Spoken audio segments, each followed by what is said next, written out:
World order হইলো একটা kind of like hierarchy between countries, যে কোন country like better then other country, hmm. Maybe better in terms of economic strength বা military strength মানে বা কোন কান্ট্রি ডিপ্লোম্যাটিক সবচেয়ে পাওয়ার। বেশি তার অন্য কান্ট্রি গুলোর উপর পাওয়ার প্রজেক্ট করতে পারে। হ্যাঁ, কার কত বেশি ইনফ্লুয়েন্স। হুম। হ্যাঁ। তো এই ওয়ার্ল্ড অর্ডারটা একটা, যেহেতু হায়ারার্কি, এটা একটা পিরামিড স্ট্রাকচার হিসেবে দেখা যায়, হ্যাঁ। যে স্ট্রং কান্ট্রি গুলা উপরে থাকে এবং ওরা সংখ্যালঘু হয়, আর উইক কান্ট্রি গুলা অনেক নিউমারাস থাকে এবং ওদের সংখ্যা বেশি হয়, তাই হুম। ওরা একটা পিরামিড শেপ তৈরি হুম। করে। সো এই ওয়ার্ল্ড অর্ডারটা ইউজুয়ালি তৈরি হয় একটা মানে গ্রেট ওয়ার হওয়ার পর। হ্যাঁ, world war so 1 world war 2 এর এই পরে, হ্যাঁ। লাইক ওয়ার্ল্ড ওয়ার 1 বা ওয়ার্ল্ড ওয়ার 2। হুম। সো এই ওয়ারের পর কান্ট্রি গুলা মিলে, অনেকগুলো কান্ট্রি মিলে অনেক ইন্টারন্যাশনাল ট্রিটিস বানায়, এবং এই ট্রিটিস এর মাধ্যমে এই ওয়ার্ল্ড অর্ডারটা তৈরি হয়। হুম। এবং যে কান্ট্রি এই ট্রিটির মধ্যে থেকে সবচেয়ে বেশি বেনিফিট করে, সে হুম। হলো ওয়ার্ল্ড লিডার। হ্যাঁ। তো এই লাস্ট 300 ইয়ার্স এ তিনটা ওয়ার্ল্ড অর্ডার আমরা দেখতে পেয়েছি। হুম। এই তিনটা হইলো Dutch empire from 18th century, then British empire from 19th century, and American empire from 20th century, and then 21st century. এখনো আমেরিকান চলছে এম্পায়ার তো টোয়েন্টি আমেরিকান। সেঞ্চুরি না, 20th সেঞ্চুরি আগেই শুরু হয়েছে। না না, আমেরিকান মানে যে এম্পায়ারের কথা যে বলতেছি, হুম।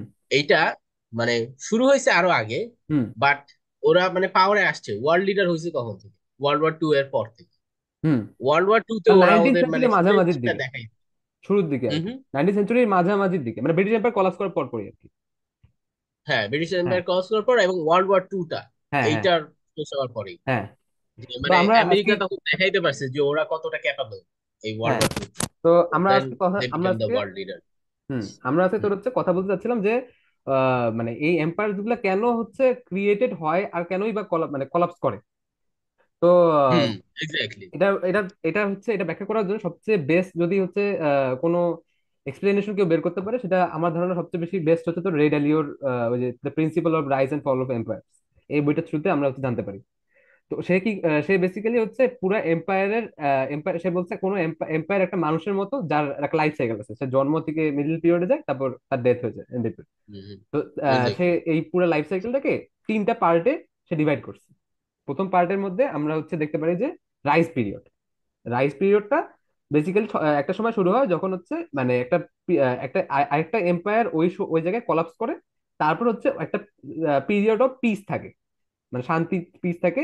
ওই সময় হচ্ছে বেসিক্যালি হচ্ছে ওই এম্পায়ার, আরেকটা এম্পায়ার শুরু হওয়ার একটা পিরিয়ড পায়। ঠিক আছে। হুম। তো ওইখান রাইস। থেকে, হ্যাঁ, ওইখান থেকে হচ্ছে প্রথম যেটা হচ্ছে প্রথম একটা সাইন যেটা হচ্ছে একটা এম্পায়ার ডেভেলপ করে নিজের মধ্যে, সেটা হচ্ছে এডুকেশন। এডুকেশন এডুকেশন এডুকেশন হচ্ছে এরকম এডুকেশন হচ্ছে ওরা যেটাতে বিলিভ করে, আর ওরা যেতে হচ্ছে মানে কি বলবো, স্ট্যান্ড করে যে বিলিভ গুলা নিয়ে, সেইটার উপরে বেস করে ওরা একটা নিজেদের একটা এডুকেশন সিস্টেম তৈরি করে। ঠিক হুম আছে। তো ওদের এডুকেশন সিস্টেমের মধ্যে দেখা যায় যে প্রথম পিলার, ওই এডুকেশন সিস্টেমটা থেকে ওরা প্রথম ওই ফ্যামিলি এডুকেশন সিস্টেম আর তোর হচ্ছে স্ট্রং ফ্যামিলি স্ট্রাকচার একসাথে কাজ করে। হুম। তোর হচ্ছে স্ট্রং পরের, ফ্যামিলি ভ্যালুজ। হ্যাঁ, হুম স্ট্রং ফ্যামিলি ভ্যালুজ একসাথে কাজ করে সেকেন্ড স্টেপে ওইটাকে নিয়ে যাওয়ার জন্য। সেকেন্ড স্টেপটা একটা স্ট্রং এম্পায়ারের তৈরি করার জন্য সেকেন্ড স্টেপ হচ্ছে ইনোভেশন। যখন হাই লেভেল অফ এডুকেশন হয় তখন হচ্ছে কি হয়, নতুন রকম ডিসকভারিজ এর জন্য রাস্তা খুলে যায়, আর সেটা কি হয়, ইনোভেশন শুরু হয়ে যায়। ঠিক আছে। হুম ইনোভেশন যখন হচ্ছে ইনোভেশন হচ্ছে তারপরে আমাদেরকে পরের স্টেপে নিয়ে যায় যখন হচ্ছে আমাদের আউটপুট বাড়া শুরু করে খুব হাই স্পিডে, মানে যাকে আমরা জিডিপি গ্রোথ বলি। ইনোভেশন থেকে খুব হাই স্পিডে জিডিপি গ্রোথ করা শুরু করে। জিডিপি গ্রোথ যখন করা শুরু করে তখন হচ্ছে মানুষ ওই কান্ট্রিটা কি করে, একটা high portion of share of হচ্ছে ওয়ার্ল্ড ট্রেড পেয়ে যায়। হুম। আমি clear? এক্স্যাক্টলি। হ্যাঁ। তো ও যখন high portion of share of world ট্রেডটাকে সে ডমিনেট করা শুরু করে বিকজ অফ তার মানে হাই নিউ টেকনোলজি, বা সে কোনো যেটা ডেভেলপ করছে সেটার জন্য, তখন সেটা কি করে, ওই ট্রেড রুটস গুলো যেটা থেকে সে ট্রেড করে সেগুলোকে প্রোটেক্ট করার লাগে।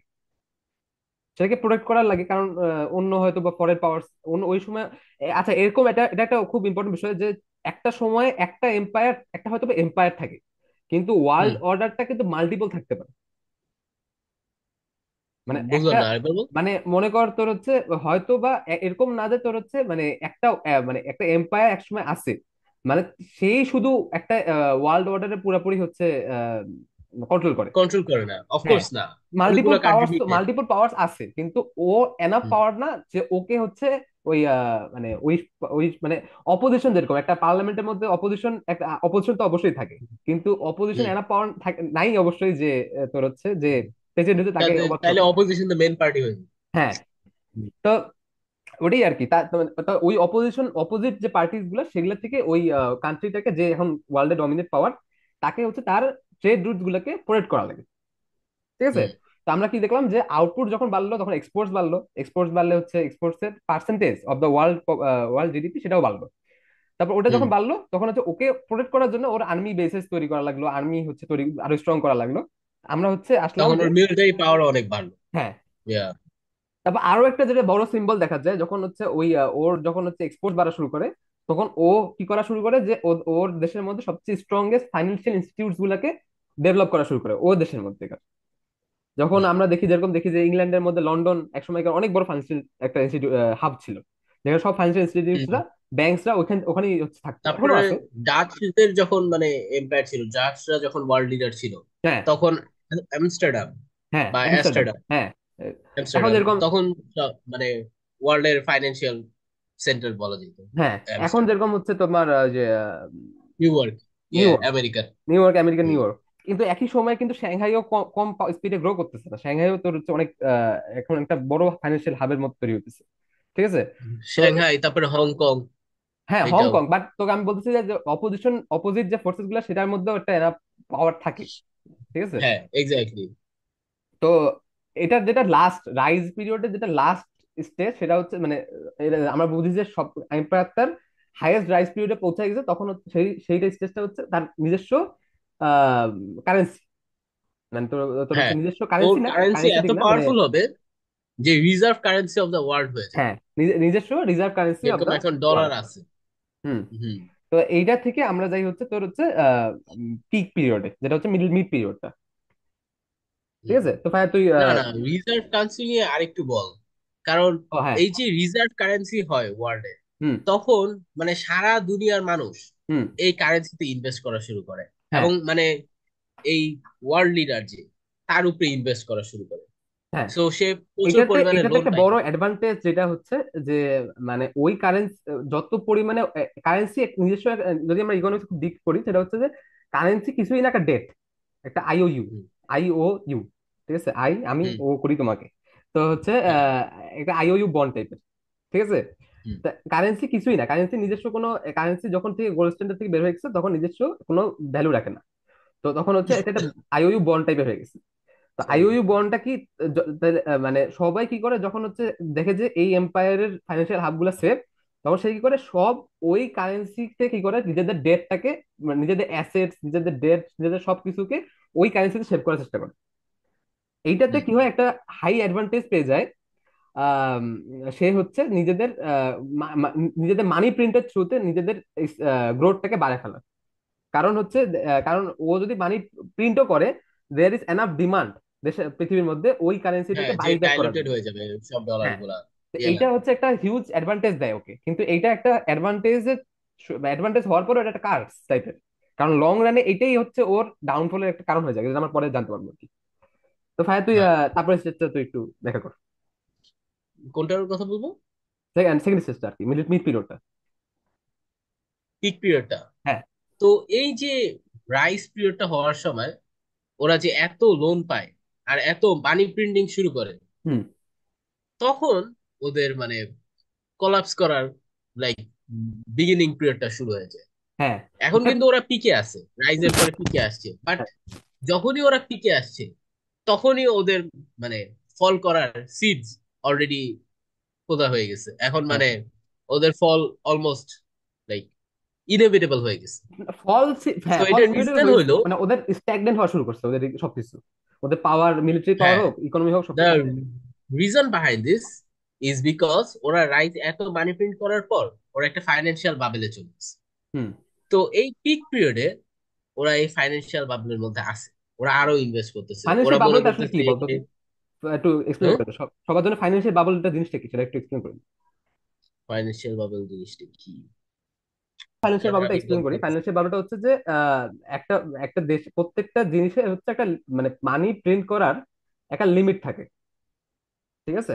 তোর হচ্ছে মানি প্রিন্টিং হচ্ছে একটা কার্ড হিসেবে আরে আমরা। আগে বল ফাইন্যান্সিয়াল বাবলটা কি, এই হ্যাঁ, কথাটা ওটাই তুই বলতেছি বল। তো আমি, বলতে দিলি না। না বল তুই এই কথা ডিরেক্ট স্ট্রেট, ফাইন্যান্সিয়াল বাবলটা কি, হ্যাঁ, কন্টিনিউ। তো ফাইন্যান্সিয়াল বাবল বেসিক্যালি হচ্ছে যখন আমরা এক্সেসিভ মানি প্রিন্ট করি, ঠিক আছে? তখন হচ্ছে কি হয় মনে কর, এক্সেসিভ মানি প্রিন্ট কি করে একটা ইনফ্লেশন তৈরি করে অ্যাসেট প্রাইসে, একটা অ্যাসেট প্রত্যেকটা জিনিসের প্রত্যেকটা অ্যাসেটের মধ্যে একটা ইনফ্লেট তৈরি করে, যেটাতে কি হয় তোর হচ্ছে ওভার ওই প্রত্যেকটা জিনিস নিজেদের একটা বেস ভ্যালু থেকে অনেক বেশি উপরে চলে যায়, ঠিক আছে? আমরা যখন মানি দেই, হুম ইকোনমির মধ্যে ইনজেক্ট করতে থাকি, তখন হচ্ছে প্রত্যেকটা এক তো মানুষের ইনকাম বাড়তে থাকে, আবার ওই সময় ধরে তোর হচ্ছে মনে কর প্রত্যেকটা অ্যাসেটের প্রাইস বাড়া শুরু করে, ঠিক আছে? এখন হচ্ছে একটা একটা অ্যাসেট মনে কর তোর ছিল 100-তে, 100 ছিল বেস প্রাইস। এখন ওইটা তোর হচ্ছে মনে কর মানি প্রিন্ট করতে করতে আমরা ইকোনমিক বুম পিরিয়ড আস্তে আস্তে ওটা চলে গেল হচ্ছে 200-220। এখন যখন দুইশো হুম, বিশে চলে গেল তখন মানুষের কাছে ওইটা হচ্ছে ওই অ্যাসেটটা কেনা খুবই হচ্ছে মানে ইললজিক্যাল লাগা শুরু করলো। কঠিন হয়ে যাচ্ছে। হ্যাঁ, হুম তো যে কোনো অ্যাসেট আর কি, সব রকমের পুরো ইকোনমির মধ্যে যে কোনো কিছু ইললজিক্যাল লাগা শুরু করলো ওটা বাই করা। তখন হুম ওইটা একটা মানে এত শার্প ফল করে, যেটাতে আমরা দেখতে পারি হচ্ছে গ্রেট ডিপ্রেশনের সময় 1930s এর সময়, তারপর হচ্ছে 1992 এর সময় হচ্ছে ওই যে টেক বাবল হয়েছিল যখন জাপানের মধ্যে, যখন কি হয়েছিল তোর হচ্ছে ইন্টারনেট হুম কোম্পানিজ এর উপর আমরা এত হাইলি ইনভেস্ট করে ফেলছিলাম, আমরা বুঝতে পারিনি যে ইন্টারনেট কোম্পানি এত ফাস্ট রেট নিতে পারবে না, বুঝলি তুই? তো ওই আর কি হুম। এগুলোকে বলে হচ্ছে বাবল, যেগুলো হচ্ছে মানে মানুষ হচ্ছে তারপরে সবচেয়ে ফ্যামিলিয়ার মানুষের সাথে যেটা হবে সেটার কথা বল, যে 2008 এর 2008 হাউজিং টু প্রাইসটা। থাউজেন্ড এইটেরটা যেরকম হচ্ছে আমরা আমেরিকানসরা হচ্ছে নিজেদের অ্যাসেট যেরকম হচ্ছে যে হাউজিং প্রাইসের উপরে এত বেশি বুলিশ ছিল, মানে এত বেশি কনফিডেন্ট ছিল যে হাউজিং প্রাইস বাড়বে, তারা কি করছিল বেশ হিউজ অ্যামাউন্ট অফ লোনস নিয়ে, লো ইন্টারেস্ট ছিল, হিউজ অ্যামাউন্ট অফ লোনস নিয়ে তারা হচ্ছে পাগলের মতো ইনভেস্ট করছে, ঠিক আছে? হুম তো ওইটাতে কি হচ্ছে, যেইটা না একটা অ্যাসেটের একটা বেস প্রাইস সেটা থেকে অনেক বেশি উপরে চলে গেছে, তারপর তো ওইটা কলাপস করারই ছিল, কারণ ওইটা মানুষের জন্য এটা খুবই ইললজিক্যাল হয়ে গেছিল ওই জায়গায় থেকে ওইটাকে হ্যাঁ। বাইর করা। তো এই ফাইন্যান্সিয়াল বাবল যখন বার্স্ট করে, তখন মানে এম্পায়ারের বিগিনিং টু ফল হুম। এই স্টেজে চলে যায়। তো এম্পায়ারটা তখন ফল স্টেজে শুরু, হ্যাঁ, এবং তুই এই ফল স্টেজটা। ফাইন্যান্স আচ্ছা না, ফার্স্ট স্টেজে এটার মধ্যে আরেকটু কিছু সাইন আছে তোর হচ্ছে মনে কর তুই যদি বলিস যে যখন তোর হচ্ছে একটা ফাইন্যান্সিয়াল বাবল তোর হচ্ছে মানে তার মানে হোল্ডিং ক্যাপাসিটিটা সবচেয়ে বেশি চলে যায়, তখন তোর হচ্ছে একটা বড় একটা জিনিস হয় যে তোর হচ্ছে তাদের ওয়েজেস গুলা অনেক বেশি তোর ফাস্ট রাইজ করতে থাকে। ও হ্যাঁ হ্যাঁ, হ্যাঁ। ওয়েজেস বাড়তে থাকে, দ্যাটস ওয়াই ওদের কম্পিটিটিভনেস কমে যায়। হ্যাঁ, হ্যাঁ। ওইটাও অ্যানাদার রিজন ফর দেয়ার ফল। হুম। ইয়া, ওটা তোর ওইটা। ওইটা যখন আমরা তারপর হচ্ছে যখন মানে এই পিক স্টেজটা যখন শেষ হতে থাকে তখন আমরা দেখতে পারি যে তাদের কম্পিটিটিভনেস ফল করতেছে, competitiveness in hmm technology basis হচ্ছে ফল করতেছে, কারণ ওদের কস্ট বেড়ে যাচ্ছে, ওয়েজেস কস্ট বেড়ে যাওয়ার কারণে। তারপরে অ্যাসেট প্রাইসেস যেগুলোতে রেন্ট, যেগুলো তোর হচ্ছে মনে কর বাড়ি কেনা, বাড়ি ওইটার মধ্যে থেকে তোর হচ্ছে প্রোডাকশন করা, এগুলা হুম। ওয়েজ বাড়ার জন্য আরেকটা তোর হচ্ছে এগুলাতে একটা বড় একটা ক্ষতি হচ্ছে আমাদের জন্য। ক্যাপিটালিজমের আরেকটা মানে দেখ, রিচ গেট রিচার, পুয়ার গেট হ্যাঁ, পুয়ারার, আমরা বেসিক্যালি হচ্ছে যখন ইনইকুয়ালিটি ফল বাড়তে তখন থাকে। হচ্ছে আমরা লেট স্টেজ অফ ক্যাপিটালিজমে ঢুকে যাচ্ছি। Late stage hmm. Of capitalism তোর এই মানে পিক পিরিয়ডেই ইনইকুয়াল ডিস্ট্রিবিউশন শুরু হয়, হ্যাঁ ইনইকুয়াল ইনকাম ডিস্ট্রিবিউশন শুরু হচ্ছে, ইনইকুয়ালিটি বেড়ে যায়। ব্যাড কোম্পানিজ কলাপস করতেছে যেগুলো তোর হচ্ছে মানে মানে কি বলবো, অ্যাবনর্মাল লো ইন্টারেস্ট রেটে টাকা নিয়ে রাখছিল, কিন্তু সেটাকে কোনোভাবে ইনভেস্ট করেনি, ঠিক আছে? তো যখন হুম ইন্টারেস্ট রেট বাড়া শুরু করতেছে তখন ও আর নিজের উপর থাকতে পারতেছে না। তো আমরা দেখতে পেলাম হ্যাঁ। যে একটা ফাইন্যান্সিয়াল বাবল তৈরি হয়েছে, তারপর হচ্ছে ওয়েজেস বাড়তেছে, কম্পিটিটিভনেস ফল করতেছে, ইনইকুয়ালিটি বাড়া শুরু করতেছে, তারপর একই সময় তোর হচ্ছে ওই যে ইনভেস্টমেন্ট কমতেছে, আবার ব্যাড ডেটও বাড়তেছে। ব্যাড ডেট হচ্ছে বেসিক্যালি যেগুলাতে কোনো ব্যাংক হচ্ছে যেখানে ডেট দিছে, মানে লোন দিছে কিন্তু ওই লোনটা রিটার্ন সে পাইতেছে না, কারণ ওই কোম্পানিটা ফেরত দিতে পারতেছে। প্রোডাক্টিভ ভাবে কাজ করতে পারেনি, ঠিক আছে? হুম, এখন আমরা আসি হচ্ছে দা লাস্ট স্টেজ, দা ফল, যেটাকে বলি আমরা ফল। রেড আলিওর কথা হুম। অনুযায়ী আমরা তো যেটা। ইউসুফ, আমাদের এইভাবে দেখানো উচিত যে এটা একটা কার্ভ, হ্যাঁ। যে রাইজ হলো ফার্স্ট পার্টটা, যখন এম্পায়ারটা বাড়তেছে, it's strength, economic strength, military strength, political strength, influence, যাই বলো, সব এটা বাড়তেছে। তারপরে এটা মানে পিকে যাইতেছে, মানে হুম এরকম থাকতেছে, হুম। তারপরে এটা আবার ফল করতেছে। হ্যাঁ, তো আমরা বেসিক্যালি তো এটা হচ্ছে একটা যে কার্ভ। ফল পিরিয়ডটাই আছি এখন, মানে ফল পিরিয়ড নিয়ে ডিসকাস। হ্যাঁ ফল পিরিয়ডে কি হয়, তো যেহেতু হচ্ছে অনেক মানে আমরা দেখতে পারি কি লেট স্টেজ অফ ক্যাপিটালিজমের মধ্যে, যেটা মানে সব ওয়েজেস, তো ওয়েজেস ও ইনফ্লেশন বাড়া শুরু করতেছে, কারণ ওই যে মানি প্রিন্টিংটা আর হতেছে না। তো মানি মানি এত বেশি লেভেলে হচ্ছে ব্যাড ডেট তো হয়ে গেছে।